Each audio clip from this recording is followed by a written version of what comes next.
so cold. But it's a high of like 48 today, and that's very cold to us, for you people in the north. They're going to laugh at us when you tell them. They You should always have do. told them what the actual number is, because that sounds warm to a lot of people right now. Does it? Yeah. Well, you people need to move down south, because that's Really too cold.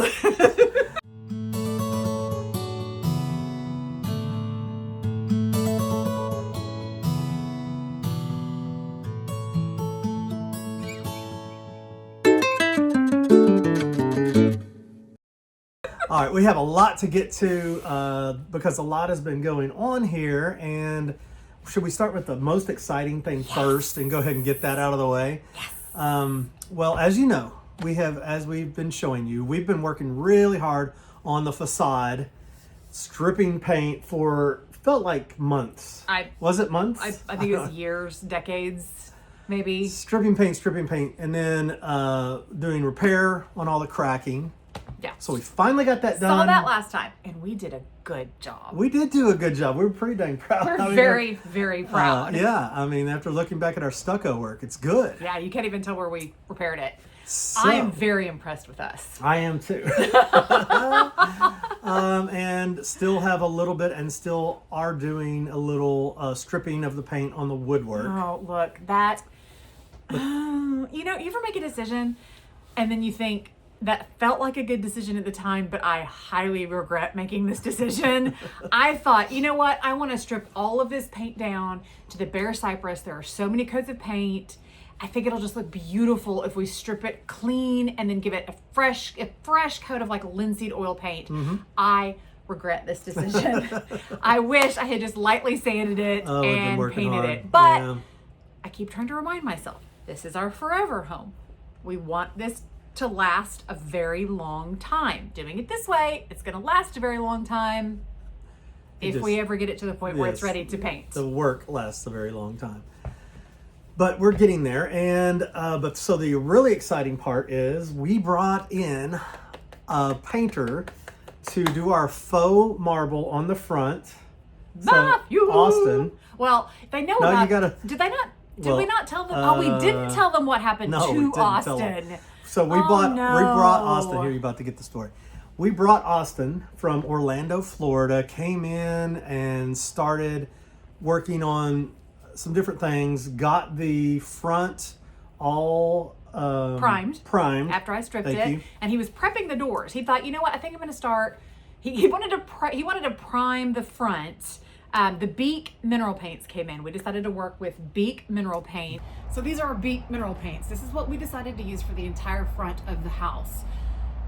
And we'll be using it on the masonry when we re-lime wash the bricks, once we get all of the latex paint off of it. But why did we choose Beeck? There's a lot of reasons. First of all, this is an incredible paint. The texture of it, I wish you could feel it. It's a natural mineral paint. It's very velvety. You can feel that lime in the mixture, but one of the things that we normally find with lime-based paints is that they do not have good durability. So they're considered a sacrificial element. You put them on your house and you can be sure that within 5-ish or so years, you're gonna have to be redoing your painted surface. Well, obviously we're doing this really intricate trompe l'oeil version of marble on the front of the house. We don't want to have to be spending the money to redo this every 5 or 6 or 10 years even. We want this to be here forever. The Beeck paints have a fixative in them. You've got your base, your paint, you mix these together with the fixative. This adheres this paint to our masonry. It does not peel, it does not fade, and it does not flake off. This should be here. It's UV protected, so the colors won't fade away. We are hoping this looks as good in 30 years as it does today, and we have full confidence in our Beeck products that this product is the product to use if you want to use a natural, mineral-based, healthy, low VOC, environmentally friendly product that's going to give you a lot of longevity on your exteriors.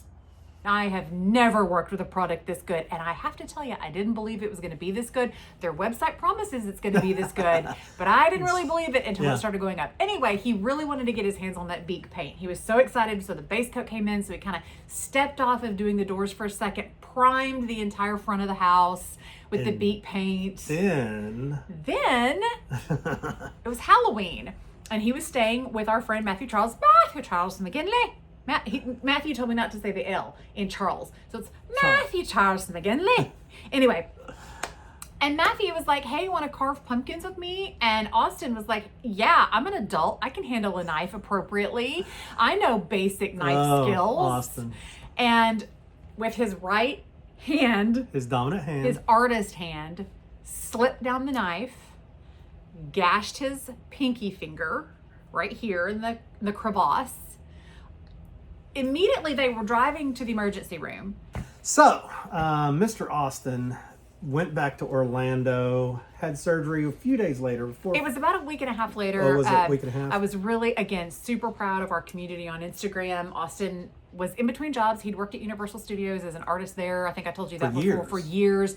Had quit his job. He had come here and was going to kind of start, doing entrepreneurial artist work. So was briefly without insurance when this happened, and our crew raised a pretty good chunk of money for him just to get him over that was amazing hump.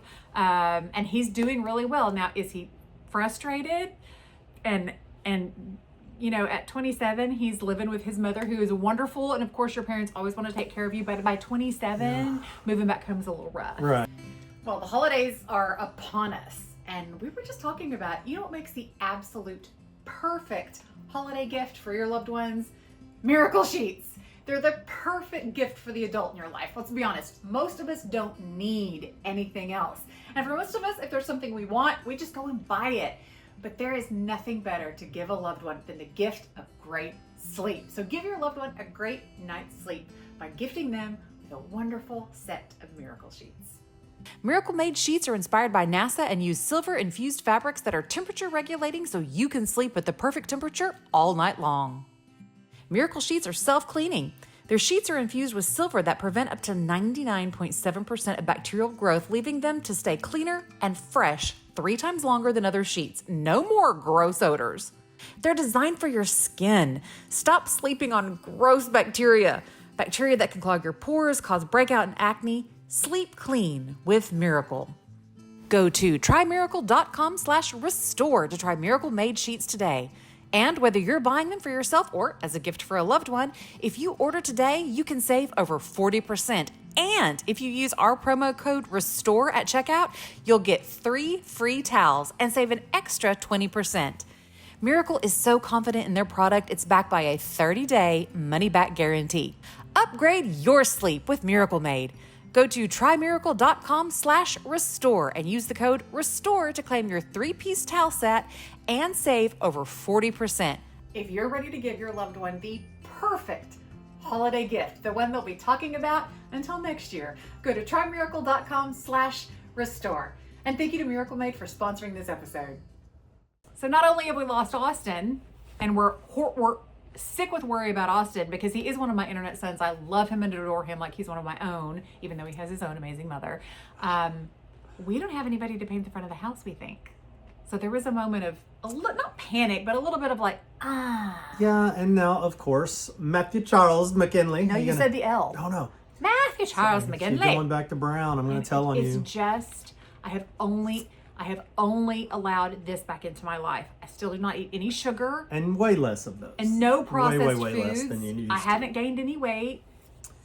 I need the caffeine. Anyway, and so Matthew, who has been our person that was going to paint the dining room, you've got him doing a lot of interior.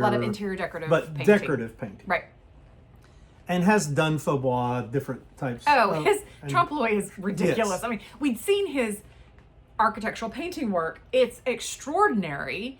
So I knew he could do it, but there was that whole moment of let me talk to Austin, make sure that's okay, and we still have work for Austin that he can come back and do, so we can still pay him for that. Anyway, once we got through that, we let Matthew Charles McGinley loose on the front of Hope Farm, and miracles happened. I don't know if we've ever been happier with work done. I mean, no, every time we see it, and I think it took us a few days to get there.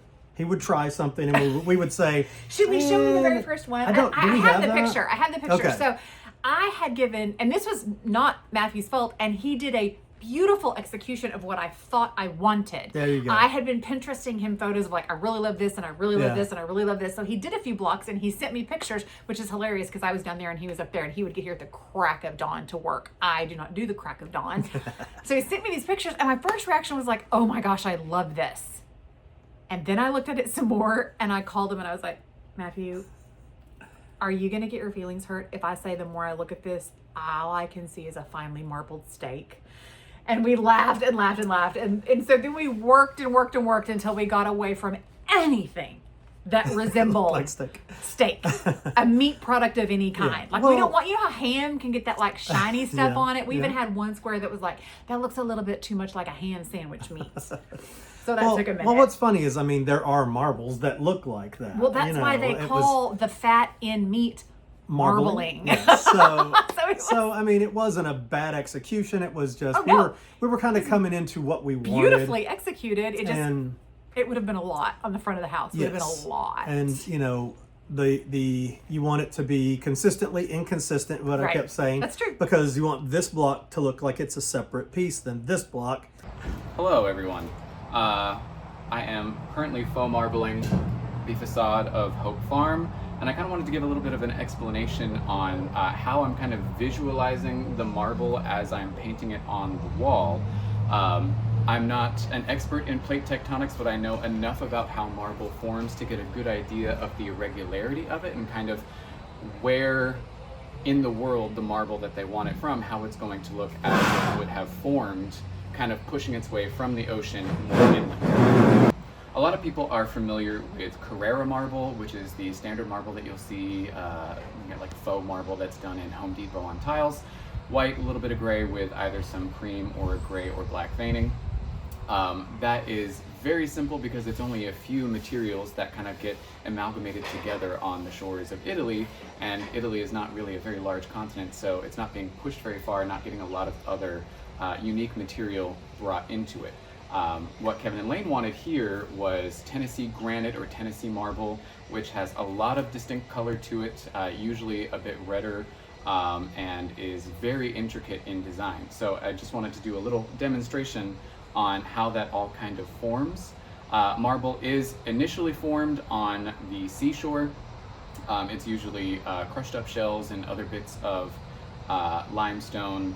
And then as it moves further inland, picks up a lot more material. So I only was able to get about 3 different colors of Play-Doh at Walmart this morning, but we'll show you with that. So we've got, you know, what is probably formed on the shore as sedimentary rock. It is, as it's going under the mantle and being heated up and turned around, this would be simplistically kind of the Carrara marble, very simple veining, not a lot going on. But as it continues to go around, Tennessee is 1,800 miles from the shore, maybe less, maybe more, not entirely sure. But as it's continuing to get beat up and moved around, you start to get marbling like this. So just a brief example of how that forms and what I've kind of got in my mind as I'm doing the different veining and the different color and depth that's on the walls. And so some color variants, and I mean, and I thought, okay, he's going to paint all this, and then we're going to stand back and we're going to say, well, I don't like that block, and I don't like that block, and I don't like that block, so let's redo those. It's just fantastic. Every time we see it, you don't look at it individually, you look at it as a whole, and it's just But I will go and like, I have a favorite block. Do you have a favorite block? You really? I have a favorite block. Well, I do have some. This is my favorite block. Tell us why. I don't know why. I like this part particularly well. It's so cold, it's hard to make words with my face. But I don't know, but this is my favorite block. And I made sure, I came over here and measured the other day to make sure that once we put the shutters back up, that my favorite part of my favorite block is still gonna show, and it is. You're having a harder time deciding on your favorite Which block. one is my favorite? Yes. I know. I do like so many of them. Do we show I you? like these that have the big distinction in color from light to dark, and because you do see that in marble, but it's just, I love that. But there's another good one over here. It does the same thing.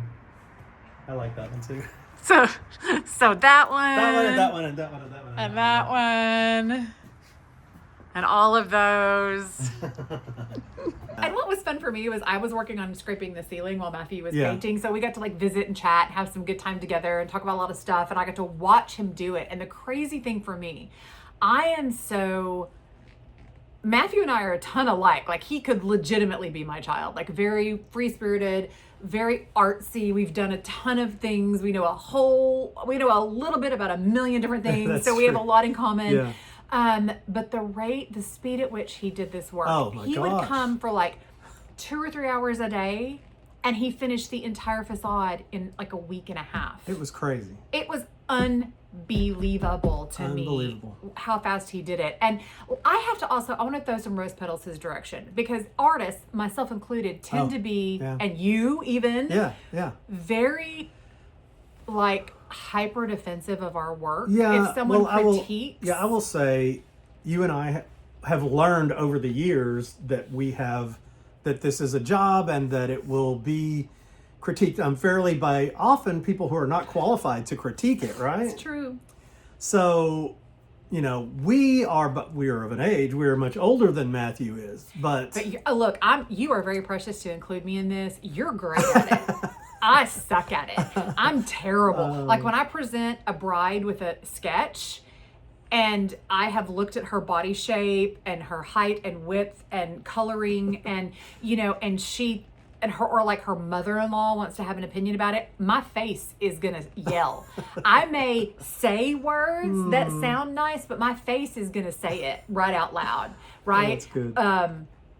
I think that may come from the fact that I came out of pageantry where I was considered like the ultimate expert. So people they understood the process, that I was designing something that was going to make them, they were going to win. I was designing for your win.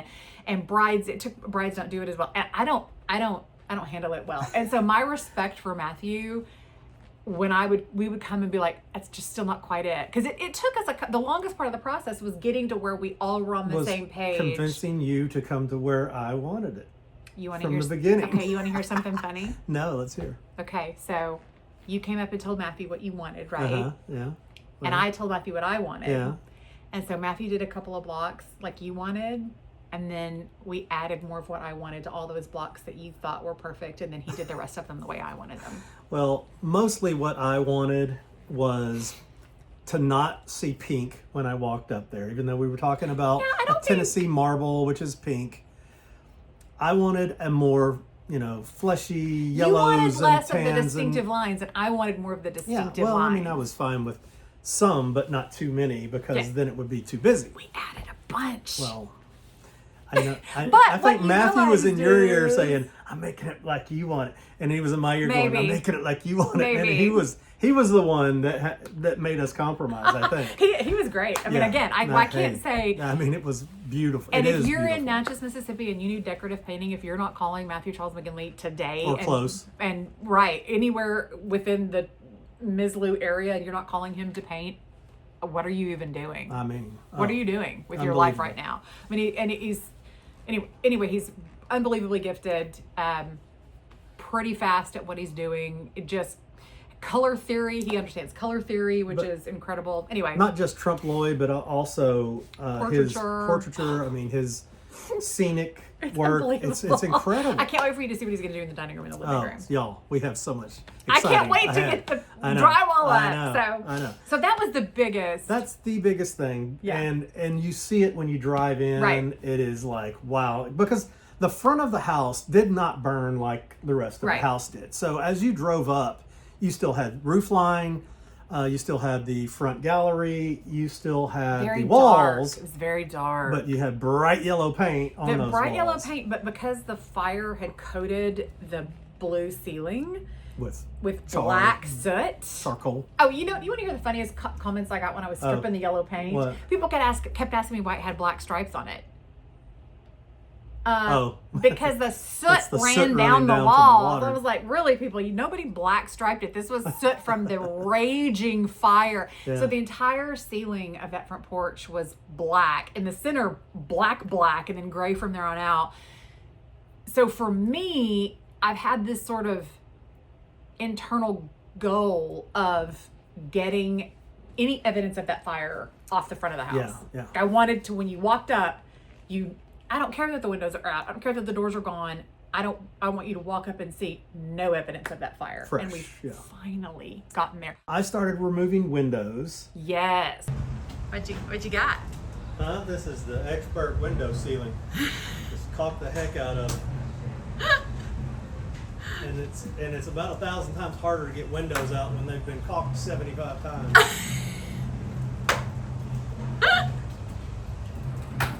And I wish it were as easy to pull out as I'm pulling it out right now, but I've actually cut it like 50 times. How long have you been working on that? Can you tell I'm mad at this side? How long have you been working on that window?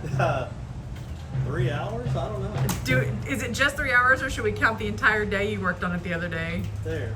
Look, it's all out. Now let's see if it drops. I'm afraid it's going to come flying down. I still have all this caulk on this side. So what is a tip to viewers about how do we not weather tight our windows?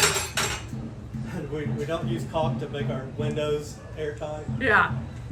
Hey, do you Ever want to open them again, you know, that's for dang sure. What else do we have going on in the neighborhood today? Somebody's practicing drums today.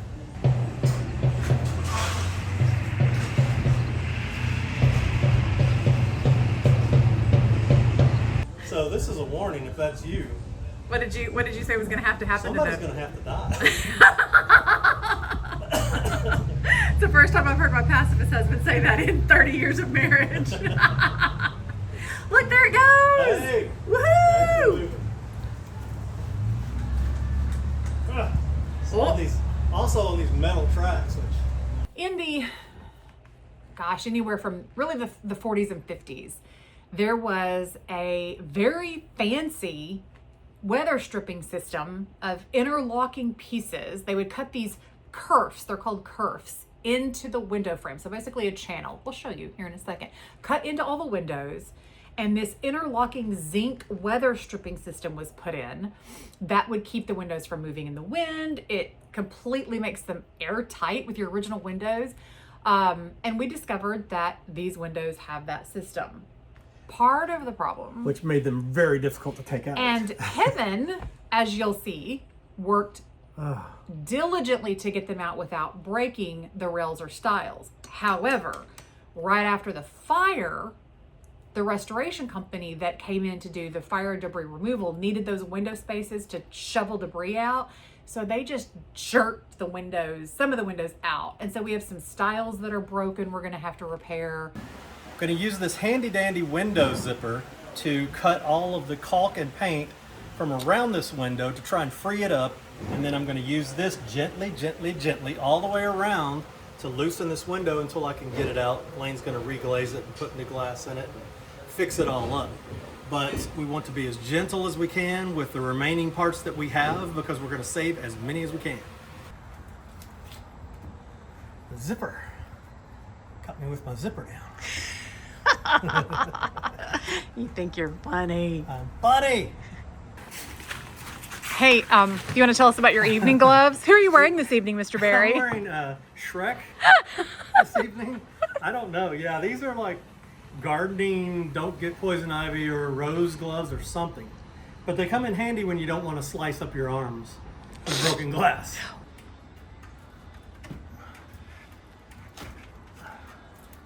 Should tell everybody that this is way harder than your windows will be. Hopefully, if you try to do your windows, they will just be painted shut and not have to go through all of this. They've also been baked in place, let's not forget. They've also been cooked. So the paint heated up, yes, liquefied, and the then metal heated solidified. up. And I mean, yeah, it was, so probably not going to have baked in place windows. I hope not. It's like Shrinky Dinks. Remember Shrinky Dinks? Too. Money. Look at this. Look at this. Steel rope. I mean, we don't find that in Victorian homes. No. All the ropes are gone. Doesn't even look that old, really. Maybe it's been re-roped recently. I had to be roped recently because there were about 700 coats of paint over the top of it, and then the caulk. So, I mean, it's been... Yeah, it's been a while. It's been a while. It's been a while. It's been a hot minute. Hey! Yay! Q, we are the champions. We are... Probably get in trouble for a trademark. Probably. Doesn't look like gold, does it? I think it does. You think? I bet you do. Many parts of the current system are in terrible shape, not only from the ripping out and the fire, but just from the fact that they're probably 70 years old at this point. And they've been painted over a million bajillion times, but it's still a great system. I didn't think it was in manufacture anymore. I thought this was a extinct system. And my friend John Rogers of Phoenix Preservation, AKA the Window God. There's a cat. You see that cat?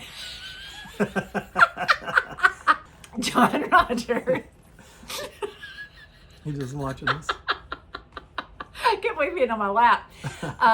Phoenix Preservation told me, he was like, hey, there's this company that bought the machines. They have the original machines from the 40s and 50s, and they still make this zinc system. So I'm going to put it back in. I'm going to quit. I had been pulling out all of the like rails, the runners, but I've only done it on like 4 sashes, and we have a million, I don't know, sashes. And so we're going to put it back in, and it'll be a great weather stripping system. Yeah, I'm excited. It's new for me, so I'm trying to figure it out, how it goes in, how it comes out, how to, there we go, how to weight these again, and all of that should work fine. These windows had not been working forever. I mean, decades, I would say. There you go. Come on. Get ready for it. Oh no. You just be right hang there. out right That's there. close to him. Okay. Should we are you move it over? Look, he's gonna hold my hand. There we go. Okay. Oh. This cat loves me, and I love this cat, and I need you to know that. I, who have never, ever liked cats, I love this cat. Hey, buddy. I love this cat so much. Anyway, I got all but one window out, and you have started working on the windows and cleaning the windows up, trying to get the glass out, but you also built a little steam box, right? I'm a little steam box, short and stout. Yes. So a good window professional, somebody who does it for a living, again, like John or my friend Caitlin or Andrew, will have a steam box that is a very fancy thing. I don't have time or need for a fancy thing, so I built one, kind of a rough and ready steam box that I got rolling on the front porch. It's working pretty well, right? Well, if I could keep the electricity from blowing, that's, we need to get you a dedicated line. Problematic, but yeah, it's working really, really well. My husband comes out and distracts me. What you making? I am making a very rough and ready steam box for my window sashes. So you're gonna use the steam to do what with the window sashes? I could either try to use my infrared heat gun and hope that I can get the glazing compound soft enough that I can remove the mid-19th century glass without breaking it, and the nasty paint. Trying to get close enough so I can hear you. I know. Or I could put it in a steam box for 45 minutes a piece, and hopefully when it comes out of the steam box, it will be ready to come off. This is not a professional level steam box by any stretch of the imagination, so we'll see if it works, but I'm gonna give it a try. Gonna get the job done. We'll get the job done. Look at this cool thing. So this is the beginning of my steam box. I gotta take the top on it still. I did make a mistake. So ideally, we would have a wooden structure with the foam board inside the wooden structure with a door that actually seals closed with a lock, but I don't have time to make one of those, and I only have 10 sashes to do. So I don't really have the need to make the big structure. So I'm trying to do just kind of a quick come and go, blow and go sort of. I think it's purty. Steam box, but I meant to leave it where one end, like I could easily take off one end, and I got ahead of myself because I was talking to the roof for a while and I forgot. Well, so I'm gonna have to like cut into it to open it up, but I think that'll be okay. It'll be all right. So for your steam, Yeah, you're using this steamer, I am using this steamer. which This we've used before for is a wallpaper, right? Well-traveled steamer. Yes. This steamer has been to New York City. It's been to Chicago. It's been to Atlanta. It's been to New Jersey. Where else has it gone? That sounds about right. This is my Probably to some shows you've done. bridal. Yeah, so who knows where else? I can't even think right now. It's just my steamer from when I was a bridal gown designer. And it's what I used for, look at it, it doesn't even have its head on it anymore. And a shop owner, and used Yes. gotten It has many been miles. A trusty tool for many years, and now it's going to work to steam my mid-19th century window. Steam is steam, right? That's right. I've got 3 sashes, I think. I'm doing it kind of different this time. I always, in the past, have done one full sash. Yeah. And by full, I mean, you take it out, I strip it, take the glass out. Hey, bud. Don't snag me. He loves his people. Don't snag me. This is our dog cat. He is 0% cat-like. He is 100% dog-like. Anyway,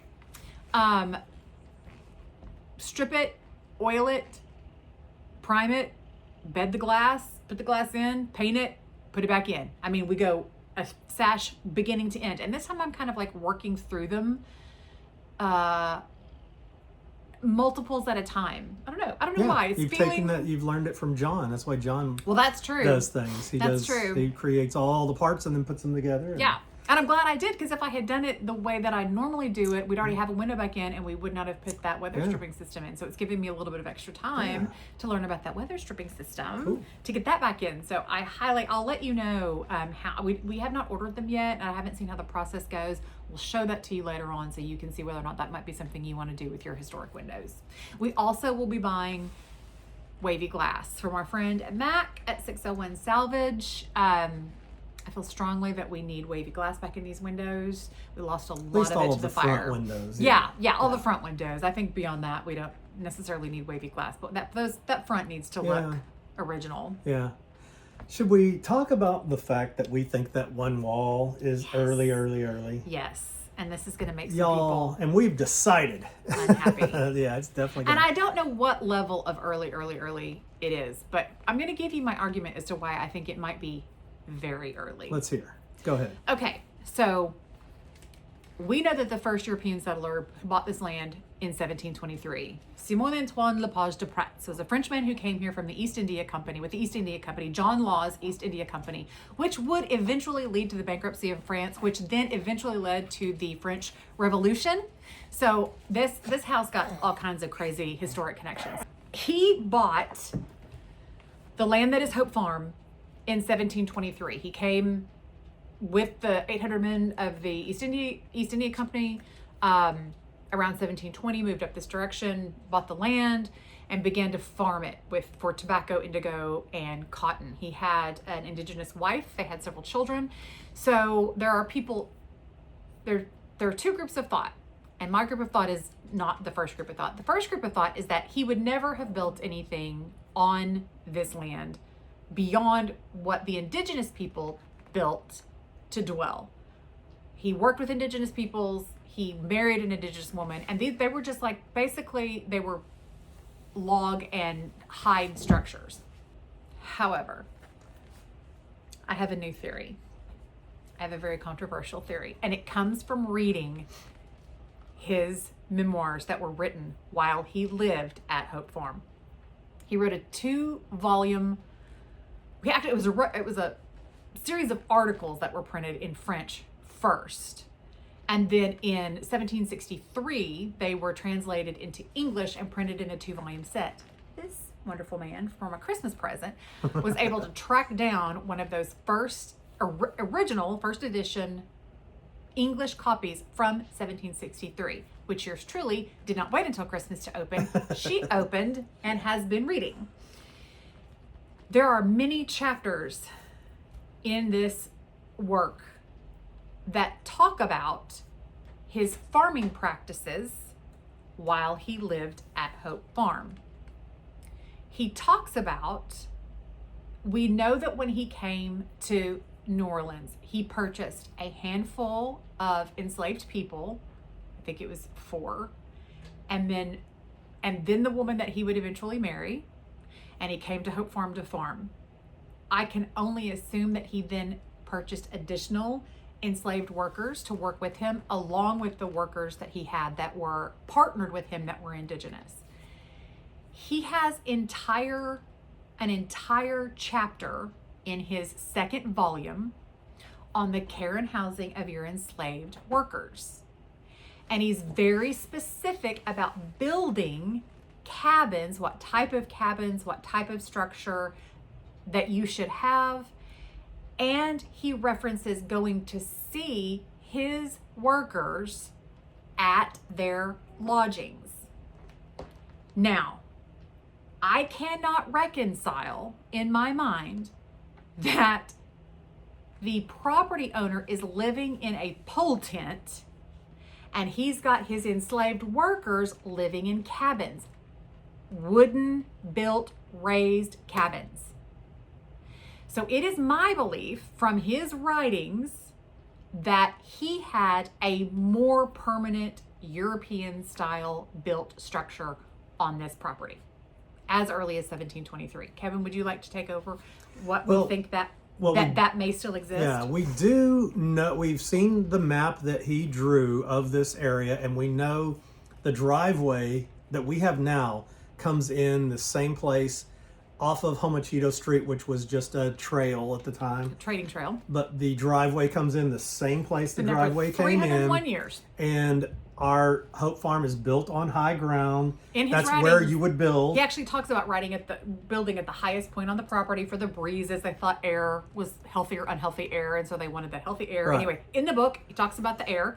So there are two rooms that we know are older than all of the rooms because they have boussillage, and we've told you about what boussillage is many times. It's a French building technique. He was French. Newly from France. Now, Carlos de Grand Prix, who was the commandant of the Spanish territory in 1775-ish, we know built at least one of those rooms, but he was also French. Also French. Even though he was the commandant for the Spanish, he was also French. There is one wall that is next to the main large room. Well, let's talk about the doors. We feel real confident that that Grand Prix built.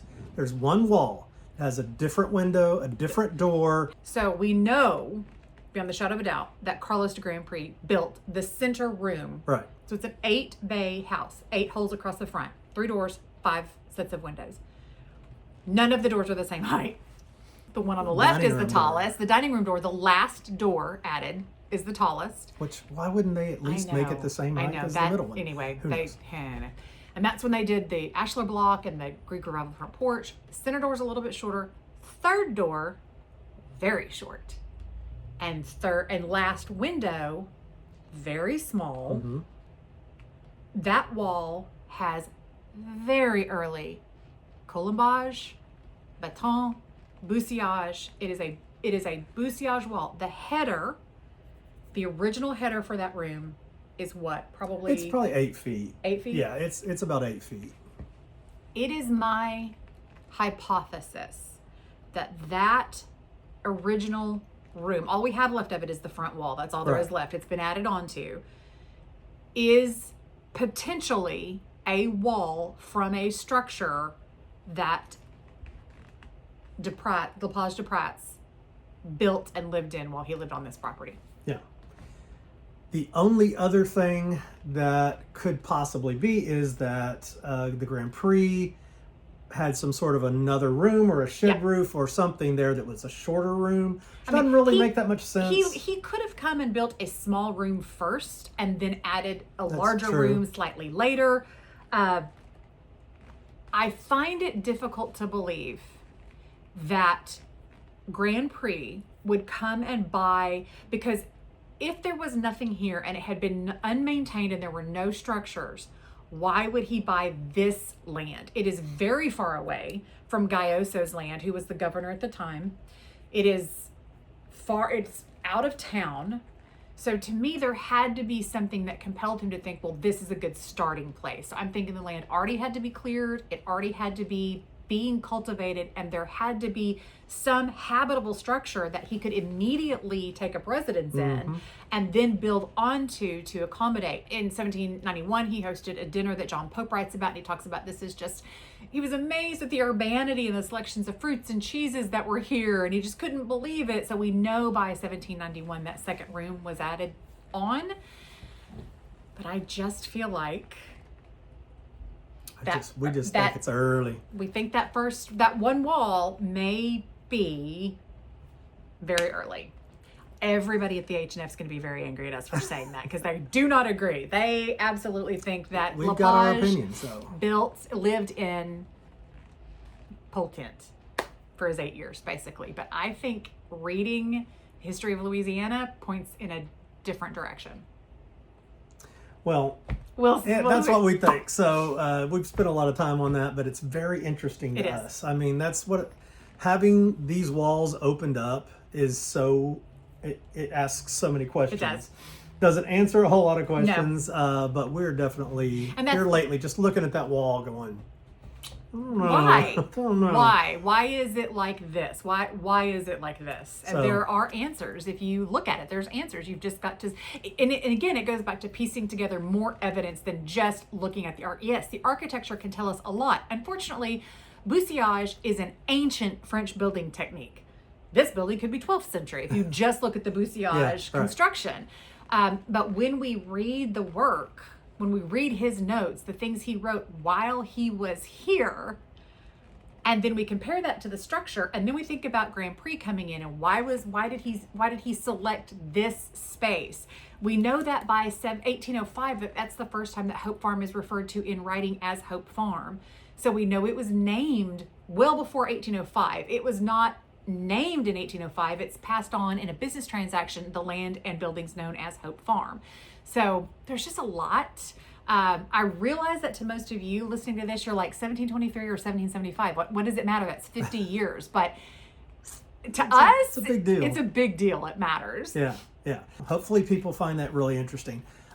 We have had, as you know, electrical and plumbing going on for quite some time. Those are huge jobs.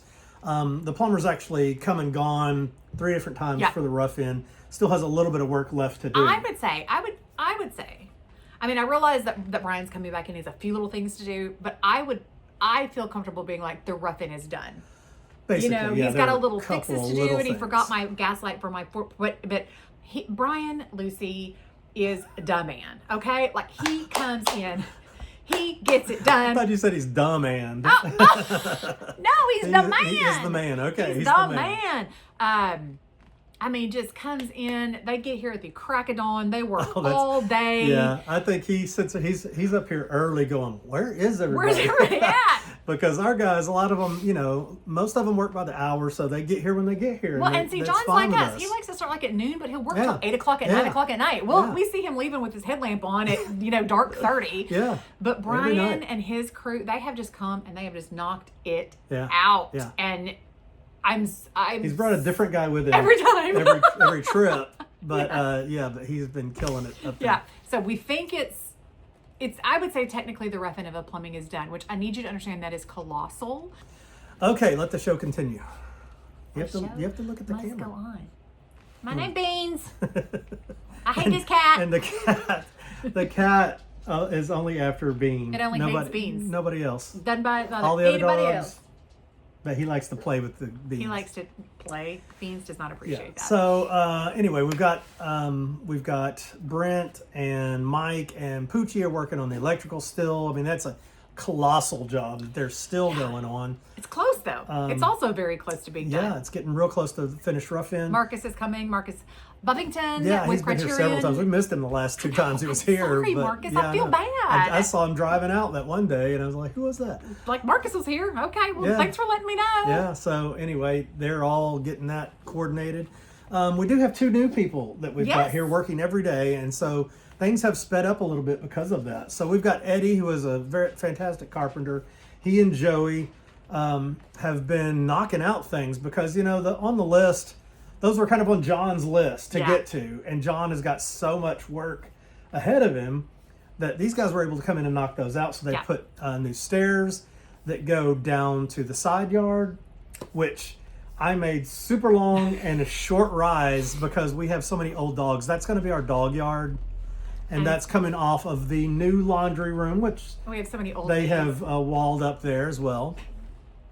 But yeah, we have so many old babies that we wanted to make it easy for them to come up and down those stairs. and for me too. Yeah. And then major work being done on the columns on the bottom floor of the L. We knew they were in bad shape, right? We knew there were some areas of concern. But you know, honestly, I don't even know that I would have pulled them all out had we not wanted to put the metal pedestal. Now you should the little cleats. Yeah, you should sit this on metal because you're going to get rising damp out of brick, and it goes into the wood. Right. And what is wood going to do? Rot. It's going to rot Even when cypress. it's got water in it. Even fabulous solid cypress. Yeah, so, you know, and a lot of these looked pretty good still from the outside. Well, we pulled them down and they were just hollow. They were rotten. The bottom of them were just hollow. So Eddie's been working really hard to get all of those patched up. I mean, he had to take 2x8s to cut down to make a 6x6 because you can't even buy a 6x6 post because they're 5.5 by 5.5. Yeah. And these are true 6x6s. Yeah. So he did that, got that done, and they're going made back a up. whole new one. Talk about the new Look one that he made. fantastic. Out of the Oh yeah. post in the basement. Yeah, that's right. That's right. I forgot about that. Okay. Yeah, we had 2 colossal pieces of cypress, old growth cypress. They were just in the basement, Big, left huge over, beams. I guess. Yeah. We used one when we were to replace a beam under the gallery that was rotten. Yeah. And then had one more, and they had planed that thing down, and I was looking at it going, where did this come from? What is this wood? And it was that same one. Yeah, they were like, we found it under the house. Now look, I'm gonna be real honest. It was an old hand-hewn beam, and your girl probably would not have used it for that purpose. But what would be used? But I would not have used it for anything. It would have just sat under the house where I could go, look at my beam. And it would have not done anything. So it's probably good It's being that used the for what they decision was intended made it for. without me there, because I would have said, no, don't use that for some weird reason. But they're just looking at it going, this is fantastic wood. So they cut that down and put it up. I mean, those look fantastic. Now, the look of love. What? He was just looking at you with just such the beam? adoration, just like, Daddy, you're so smart Hey, buddy. and you're so pretty. You like it when I say love this? you. Yeah. So now that beautiful hand-hewn beam is a period-appropriate, hand-chamfered column that matches all the rest of them and is going to be there for hopefully another 200 years and will actually be put to use rather than just rotting away in my Just basement under the house. as an asset for nothing. So he and Joey work together a lot, but they've been knocking out all kinds of things. They've framed up the half bath in the L. They reversed the door in the half bath in the main house. Joey did a ton of, we're redoing the way that the heat and air is being done. So the heat and air came up through the basement before, which in the South is really kind of not the way you want it. You want it in the attic. And we discovered that the last people who put the heat and air in just cut studs. Is there a stud there? That's all right. And We don't really need they that were just one. dangling. And there were many. I think the living room had 4 or 5 Yeah, probably had vents. 11 or 15. And so there were 11 or 15 just dangling chads. If Zuby remembers dangling chads, who knows? Anyway, dangling studs. So Joey came in, reinforced all those. We've got those secured again, so the wall isn't going to fall down. Toby, who was our Mr. Everything, who does everything and it works like a beast. Yeah. On everything. We've had him cutting all the nails. So when we pull down all the lath and plaster, there are nails everywhere, like thousands of nails. And so he's been cutting all those down so that when we put up drywall, we can have that all nice and flush. Yeah. Actually, Joey's been working some on leveling those walls also. Oh, has he? Yeah, to get didn't know those ready for that. drywall. Yay! Yeah, so that's good news. that's huge. But we also had Toby and Eddie cut the burned portion of the ceiling in the front porch. Yeah. So we're going to repair that, put in drywall, and then put up some different material to get We'll that show nice you that and flat process. and It's going to be like float it out floating and screening and floating, and it's going to be a mess, but it's coming. Yeah, but we've had We've had plaster that was ready to fall on anybody's head at any I time. can't believe that when I was scraping that paint, that I didn't lose my life to a big old chunk of plaster. Big old chunk of plaster. But so they've got that all down. We also had a lot of people have said you're going to smell that, right? A lot of people. Oh yeah. Like smell what? You just are going to be people. You're going to smell smell these burned timbers. Yeah. You're forever. We left a lot have the scent of char of original beams because they're original beams, but they have a little bit of char on them, and a lot of people are very concerned about that. And we were too. We were too. It's very hot here in the summer, very humid, and yes, that smell can release in humidity. So I found a company called John Donne that has an incredible sealant that you spray on your charred beams, and it seals that up. It seals in all those carcinogens, all those harmful chemicals that come after a fire, so we can leave all of that historic original wood in the house, but we don't have to smell it. Kevin, do you want to tell the good people what I'm filming right now? What we just found? Lane just discovered this. We told you that we had these beams painted so that the odor wouldn't come through. And by doing that, now we can see the carpenter's marks very clearly, where 7 meets 7, 5 meets 5, 4 meets 4. Every one of these beams has carpenter marks, so that they knew how to line these up. Is that incredible? So just some 300-year-old carpenter's marks, that's all. John and Darren had some work they had to do with all of the columns on the second floor of the L, and they actually had to rent a lift. And let me tell you how hard that was to get in there, because this was not a lift that you could drive. It was a pull behind. So we had to get it through this narrow space into the courtyard. I was not present for. I let you manage that. I did not want to watch that. Shout out to Mike Freeman, our buddy Mike Freeman, who has a small truck. And so I called him, and he came right over, and he actually backed that in there. Yeah, our car was too big to get in any of the spaces. I mean, all of the trucks here were all too big to get it in there. And so he came right over and helped us get that in. Now, John and Darren worked all weekend with that thing, and we did we all had the rain fascia. that weekend. Oh yeah, I mean, they it worked was in the muddy. rain. It was a nightmare. But they had to move that thing around in there, and it was not easy. But they got all those posts set where they needed them, and so then they were able to finish all of the railings, because some of those railings they couldn't put in. Still one that's not done yet, but they're working on that this week. Oh yeah, that one. And they put in. We've shown you John making these round columns, and they were finally able to put those up, get those into place. That was not an easy chore. So this is what's going to be our new round molding around our round. It doesn't look round right now. No, it's not very round. But that's 200 and probably 250-year-old beam. Look at this end here. This I mean, is great, man. Yeah, I wish we could put it back together like Legos, but but we don't need that anywhere, and but we're going to use it. Part of the house. That's right. That's right. Awesome. But yeah, man, I took we didn't have this profile, and I didn't really want to make a knife, and it's hard to run that kind of something in a molding machine. Took 3 different router bits and just kind of mixed and matched. Of course you did. That is unbelievable. Unbelievable. Look at that. The top of our column.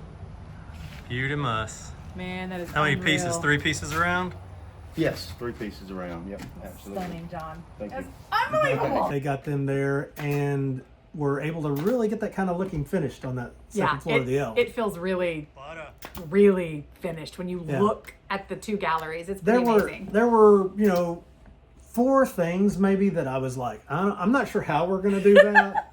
Weren't you? Yeah, for One sure. of them was taking that old roof off. 4? I'm like, it's been 500 4 monumental, but like one of them was taking that roof off. I was like, Yeah. I don't know how we're going to take that roof off. Didn't know anything about building a roof back, so I figured, Never done that before. People build roofs all the Every time. day. So, but one of the things was getting those round columns purchased or made and set up, and I was like, I don't know how that's going to happen. 12-foot tall round columns. Oh, that's huge. They're so tall. So yeah, we were a little concerned about that, but John got us fixed up. John, man, he didn't even have to go, well, I don't know how that's going to happen. No. He just did it. You know what he said to me? The man had the audacity to say to me, it was just math. It's just math. Yeah. John, I still don't know all my times tables. He's okay, brilliant. he's brilliant. And they did a fantastic job. Yeah. We purchased a ton of old growth cypress from 601 Salvage. Should we talk about where that came from? Because I think that's really meaningful. Oh, sure. Yeah. Let me throw in, though, real quickly that David Jenkins, who's a good friend of ours, Oh, and his we son love David. Caleb, they're in the landscaping yard business in Natchez. They just purchased a new place, and it had a bunch of lumber and doors and stuff in it. And he said, "You want any of this stuff?" And I was like, Yes, we want everything of everything." And he let us take a lot of stuff there. So we got all that, and then we went over to Mac, who had salvaged all of these beams. Yeah, so let me tell you about where the beams come from, because I think this is really meaningful. And if a building cannot be saved, at least we're saving part of the history of it. So there was a location where a church had purchased a home and a dependency, and the dependency was an extant slave dwelling. Now look, there are very few of these left in the United States as a whole, fewer left in the South, just a handful in Natchez. So these are very important structures. These are very important structures so that we can really tell the stories of not only, of course, everybody knows the stories of the landowners, but we want to make sure we're telling the stories of these enslaved people who lived here, upon whose backs the city is built. So this is an incredibly important building. And Matt calls us and he says, "Look, the church cannot be convinced to save the building. Not only the dependency, but the house in front of it. It was an 18th century. There were parts of it that were 18th century. When you drove up to it, Kevin and I, he had us go out there and look at it. When you drove up to it, it looked like this little 1920s craftsman sort of Tudor weird thing, but you walked in and all of a sudden you were like, oh, this is an 18th century staircase, and those are 18th century windows, and you could see that it had been built around the remains of this 18th century home. And in the back was this fairly intact dependency slave dwelling. And the Historic Natchez Foundation appealed to the property owners, please don't tear this down. Mac appealed to them.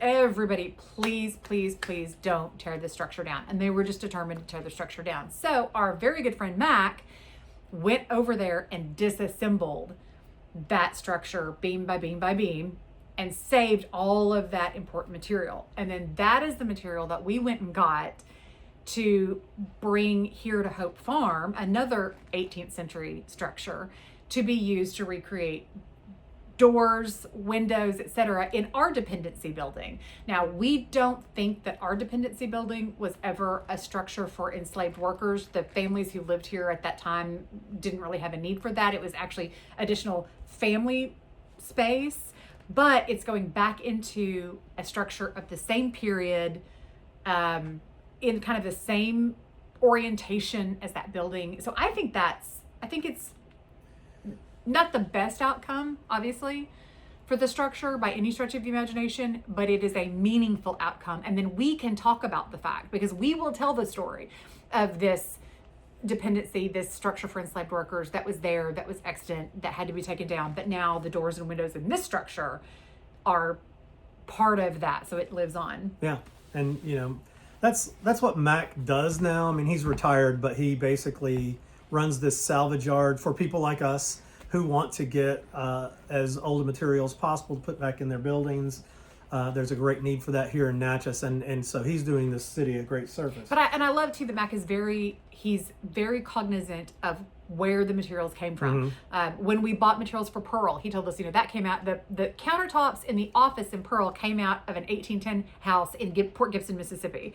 The beam in the one ceiling joist that we had to replace in the living room of Hope came out of a 1790s building in the outskirts of Natchez. So we know where all of these materials originated, from whence they come. And so as we tell the story of the house, we can tell where all of these pieces and parts came from that were used to rebuild the house. I love that. I love that. I do too. Now, we took out sconces from Hope almost immediately, really. Very quickly after we bought Hope Farm, there were 2 sconces that did not melt in the fire that were in the dining room. And they look rough. Oh.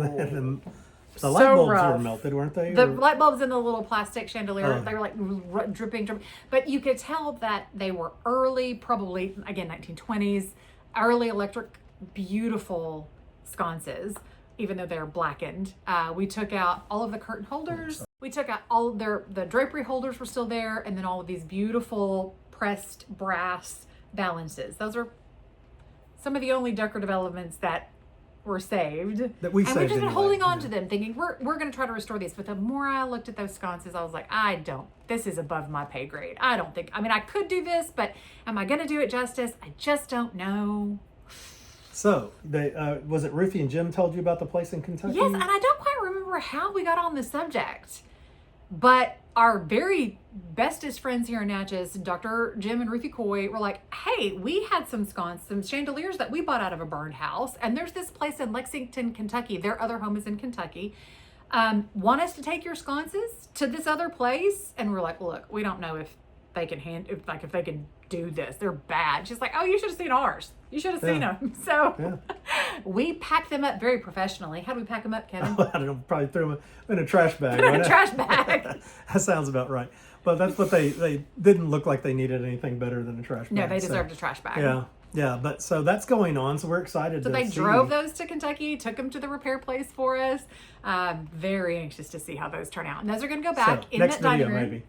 Maybe. I don't know. It may take a while for those. They're going to go on the wall where the buffet is. So when you walk into the dining room, walk into the front door, you'll see those two. Yeah, that's exciting. Yeah. I don't want to say original sconces, but early sconces. Early, yeah. As we were searching through the rubble of the fire, found a weather vane on the second floor of the L. So it had come down with crashing the roof. through the roof. The end was broken, but we thought, we're going to save this. We're going to put it back up. The plumbers ran all kinds of, exhausts through the roof. So we called Mark Rice, our roofer, to come back over and put boots around all of those. And I said, while you're up there, why don't you put up this weather vane for me? So he put that back up. I was real excited to see it go up. And so we shared that on our social media. Silly us. And then what happened? Silly us.